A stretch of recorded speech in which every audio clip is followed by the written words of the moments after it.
Good morning, good afternoon, or good evening, depending on when you are watching this video. My name is Florencia Medici. I'm a member of the Association for Heterodox Economics. It's a pleasure to welcome you to this event, which aims to provide the perspective of academics who also have experience as public servants. We are convinced that their experience and knowledge help us to think about the challenges and opportunity of economies in this particular global context. On behalf of the Association for Heterodox Economics, I would like to thank Diego for kindly accepting our invitation. We hope that this interchange will be a great benefit and contribute to help us to enriching our debates. Thanks, Diego, for taking your time for us. I'll introduce Diego. Diego Guevara is Deputy Minister of Finance in Colombia. He is PhD in Economics, Master of Economic Sciences, and engineer from the National University of Colombia. Diego has experience as Associate Professor and Researcher at National University of Colombia, the School of Development Foundation, La Sabana University, Javeriana University, and the Catholic University. He has been a consultant for the Fed Agency for Development on issues of macroeconomics and climate change. He has also been a visitor professor at the Javeriana University in Frankfurt.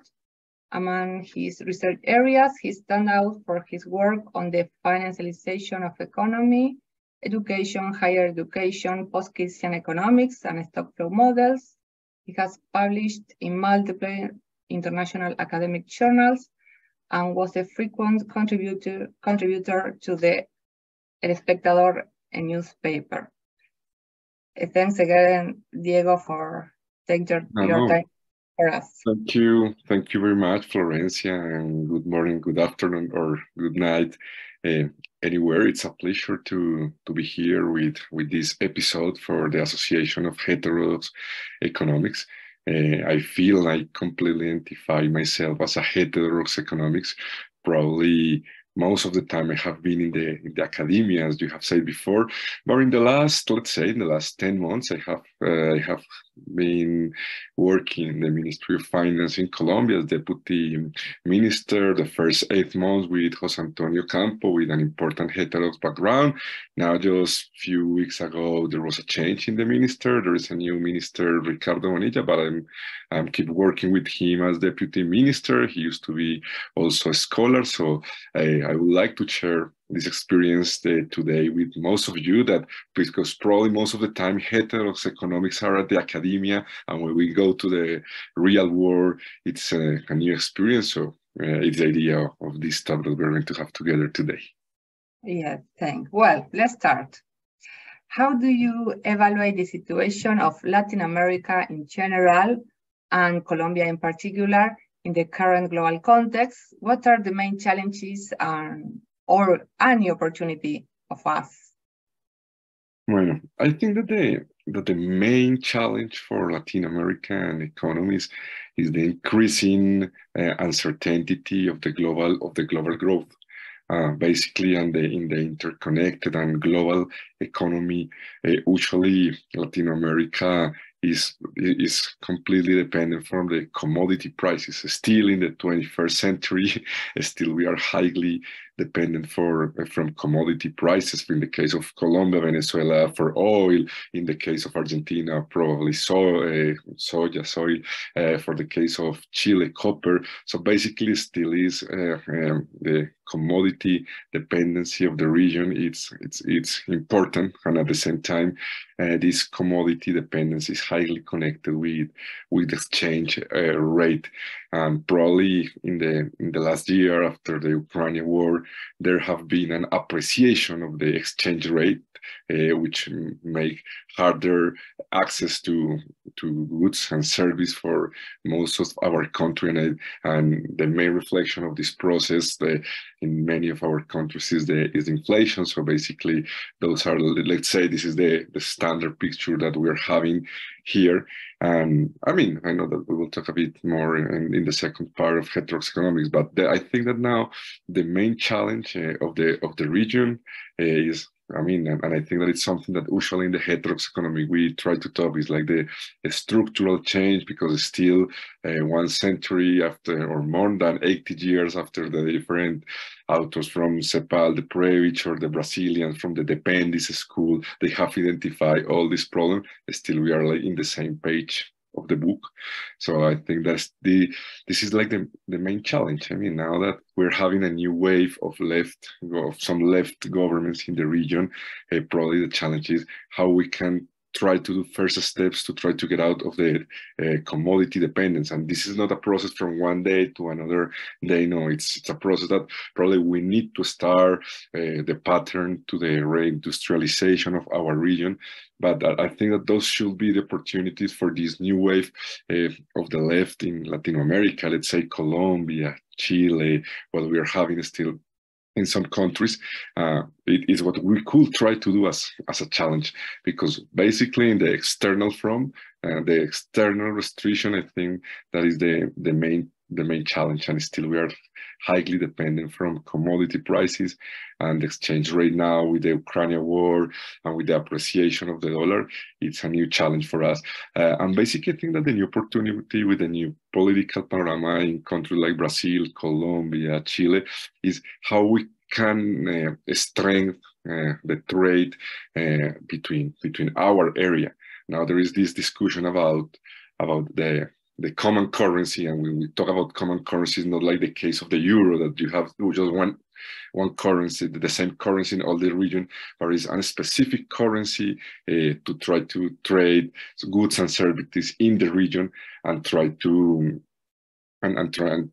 decrease the dependence from US dollar in our regional commerce. I think that it should be a first step that we should move forward, how to create a strong relationship between commerce in our region. I think that it should be the main challenge for this new decade and this new wave of alternative governments. There has been some discussion of the sur, of moneda sur, or the sur currency, and with experience of the euro, is not the idea to have just one common currency, is more a specific currency for trade, and for trade.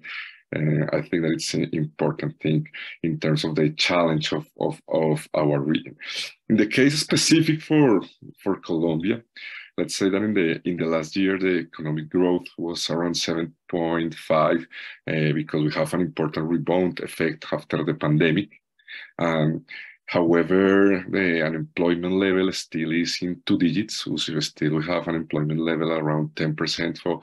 So for this new government, we are trying to pass in the parliament a labor reform in order to create better conditions for workers, and at the same time, how we can address the unemployment problem in the country. Still, you cannot understand how a country with 7% of economic growth, the unemployment rate is around 10 or 11%, and I think that is one of our main challenge, how we're going to address the unemployment problem. I think that is maybe the main problem. Unfortunately, the depreciation rate of Colombian peso probably has been high because there has been like some message of our government in terms of, okay, we don't want to depend anymore from the oil and gas, and immediately it's create some degree of uncertainty in the financial investor. So maybe one of the learnings that we need to have when you are progressive in the government is which is the level of prudency that you have to manage when you have the pressure of the financial investor, because immediately any single change affects the exchange rate. For example, the last week when Ocampo was removed from his seat, immediately the exchange rate depreciates something like 8 or 10, something like 8% in one day. So immediately you need to send the standard message to the market. So I think that this is also one of the challenge here, how can try to implement progressive approaches to the economy, but at the same time, how to keep the calm in the market, because at the same time they can create a turmoil for the economy. So I think that it's really, really important. I think that still we have high current account deficit. I think that is for most of our country. Usually we have important problem in the external sector, but for the case of Colombia, hopefully we want to correct a bit.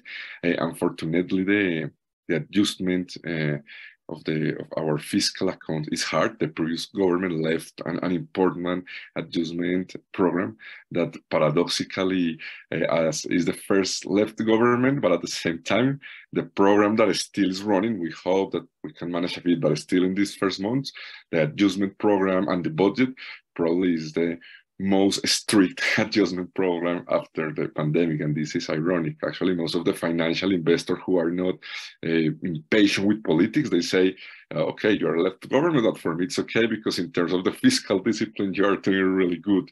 And this is sometimes it's paradoxically when you have a lefty government which is implementing an adjustment program, but at the same time is the great restriction that we have in the relationship with financial investors.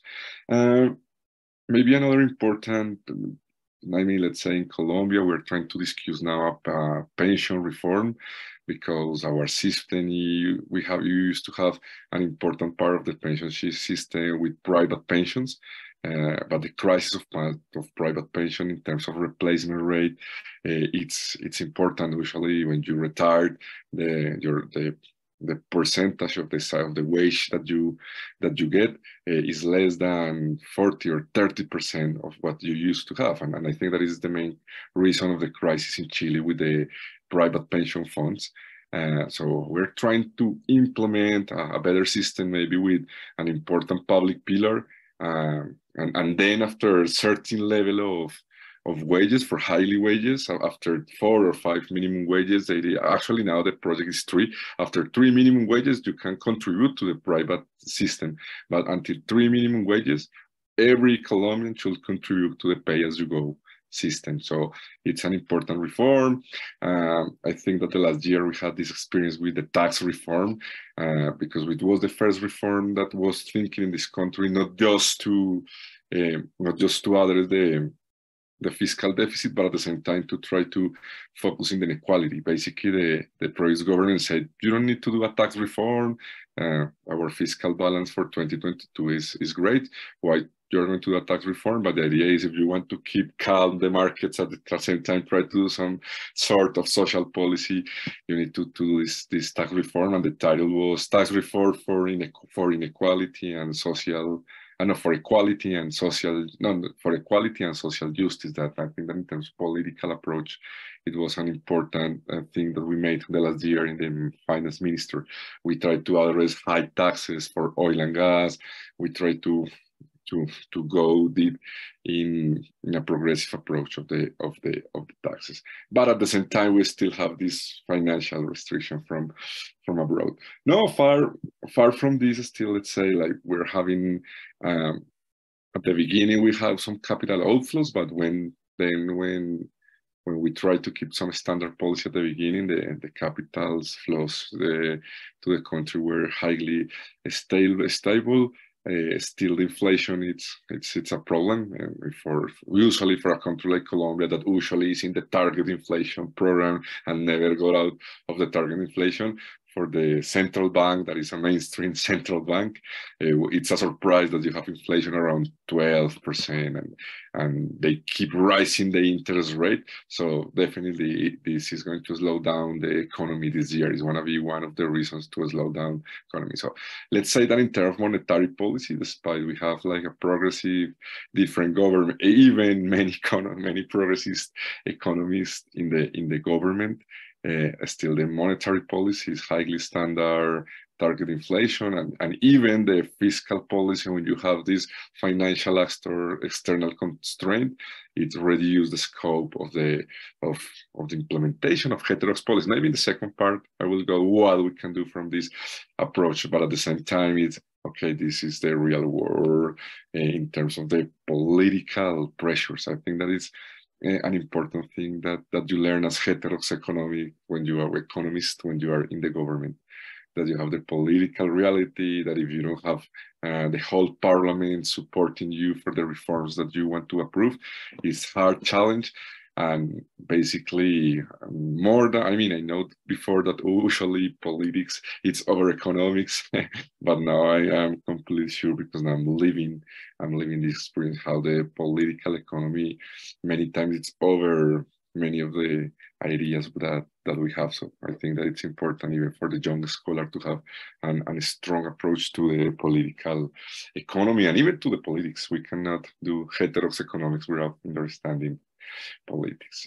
Yeah, so I think that it is some of what I see in the Latin American Colombia. Great answer. How you summarize the first challenge is always about the technological and financial dependency of Latin American economies, and how to improve the quality of life of the majority of the population with these constraints. Well, you make an heterodox explanation, and you use many heterodox concepts. So maybe would you like to add about how do you use the heterodox concept in your work in the government? Well, you make a complete answer, but maybe you would like to add how to use this concept actually as a deputy minister. No, definitely yes. For example, even when I was in the political campaign of Gustavo Petro as economic advisor, from the very first moment, I started to keep in mind the idea of financialization. That was an important part of my academic career, because when you start to talk with the financial actors, for example, it's the complete idea that in this era of financialization, let's say of highly financialization, I am completely sure that finance is over democracy. Time after time, I'm completely sure about this. Even if you want to do something different, you have to pay the external debt. Otherwise, even if you are left or right, the message to the market is worst. And then as a left prone, you're not going to have any chance. So, for example, the last year in the Colombian, each year we discuss in the parliament the national budget.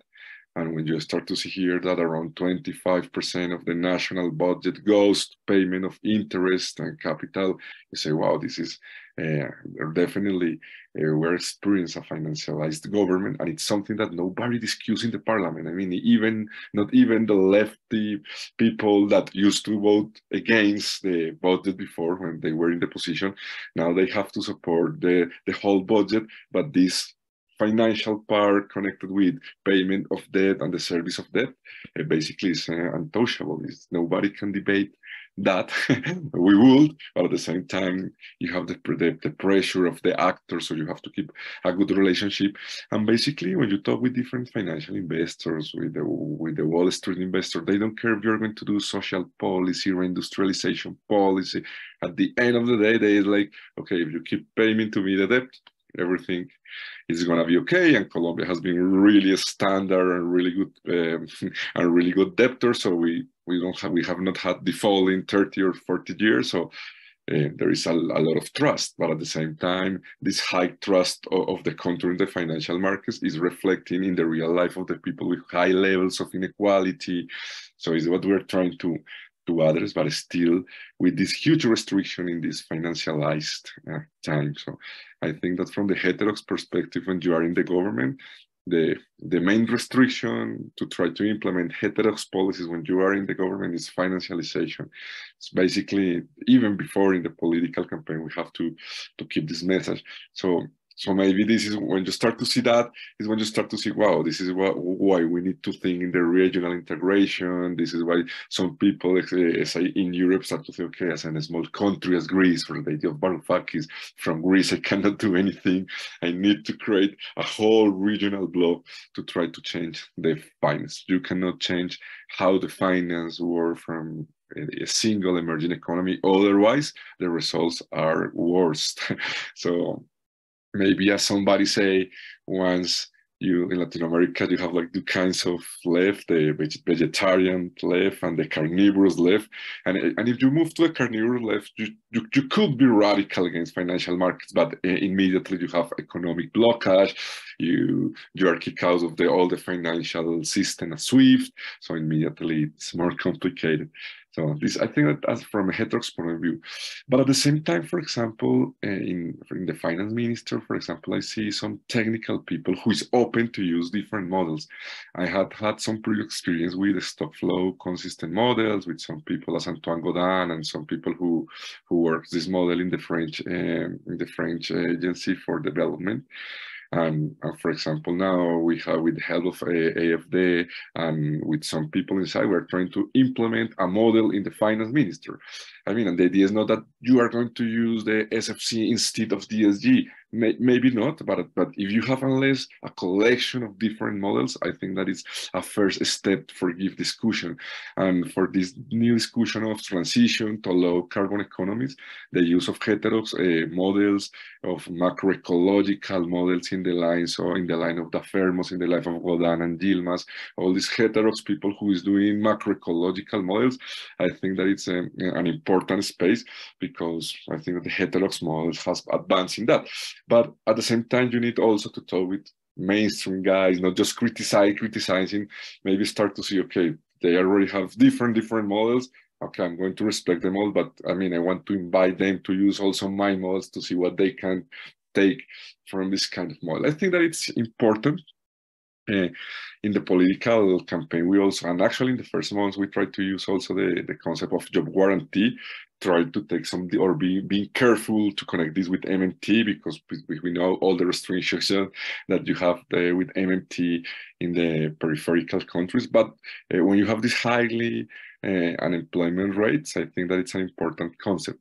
I mean, if you connect it strict to MMT, maybe there are some discussions, but it's part of that. The last year in this session that we did here in Colombia, in this Heterodox conference, we had Paulina Techerneva. We did some meetings with her and some minister, trying to focus in the job guarantee programs instead of trying to touch the EMMT, because immediately, even if there are discussion inside heterodox community, heterodox economics community, if you go outside with the MMT idea, and the problem with MMT is that the idea that you have abroad is really single, so the people immediately think that you are printing money, and so I think that some heterodox ideas are strong in terms of the theoretical grounds, but when you go to the reality of the peripheral countries, maybe you have to be careful when you try to implement these programs in the policy. But we did some meetings trying to move job guarantee country concepts. As I told you before, also in the finance minister, we have one consultant developing now for the Colombian government SFC model, that hopefully the idea is that unless some mainstream people learn to use this model, so maybe they can have different scenarios from mainstream and heterodox things. I think that it's going to be an important first steps that we're using now in the government. In terms of monetary policies, highlights still is just the central bank's complete independence, so there is no chances there. But in the other minister, there is the commerce and industry minister. We are highly committed with the approach of the reindustrialization, taking into account the ideas of a structural change, of the progressive structural change that we need, because we have already suffered from regressive structural change. So I think that we're proposing a reindustrialization a policy in the first month. There are already now a first document for this policy. Let's see how we can implement this, I think. And the last point that I think that was some point that we learned here in Colombia for some people from UNSAM, from Alexandre Roy, and from some guys who were working the Economía popular economic concept. Actually, like 8 years ago, we were working already in this concept with some people on UNSAM, and also some people from Latin America. And I think that one of the main flags of this government is that now nobody's talking about informal economy, informal markets. No, now one of the main, let's say, one of the main victories of this government is not now everyone is talking about popular economics and trying to say, okay, no, it's not a traditional approach. What you have the informal that you want to make him formal just with credit. No, the idea is that you want to recognize the popular work and let's see how you can help to maintain this work to have a better life. I mean, I think that is the main approach in the National Development Plan that we approved the last week. We have created, for example, some revolutionary ideas in terms of popular public partnership, because the main idea of the neoliberal era was public-private partnership. Now we have some specific laws to try to implement public-popular partnership. So I think that it's important introductions of some heterodox concepts in our policy. See, I think that, I mean, still there are some space in the execution of some policy, but in the macro world is where it's highly complicated to implement like the heterodox policies, because immediately if you want to talk about different fiscal route or this kind of budget rules, immediately you have two eyes over you from the financial market. So you have to be really prudent and responsible at the same time. I think that is the main challenge for a heterodox macroeconomics when you are in the real life, in the real politics, in the real macroeconomics, when you try to go a bit far from the standard policies, immediately the pain of the markets could be hard. The response is really hard in terms of capital outflows, exchange rate depreciation, and political pressure. So is when you have to play really careful in this area. Thanks. Very interesting ideas. You give us many concepts and aspects to think about. Well, thank you again, Diego, and I hope you meet you again. Thank you. No, thank you very much, Florencia, and thank you very much for the audience here from Association for Heterodox Economics. Well, regards.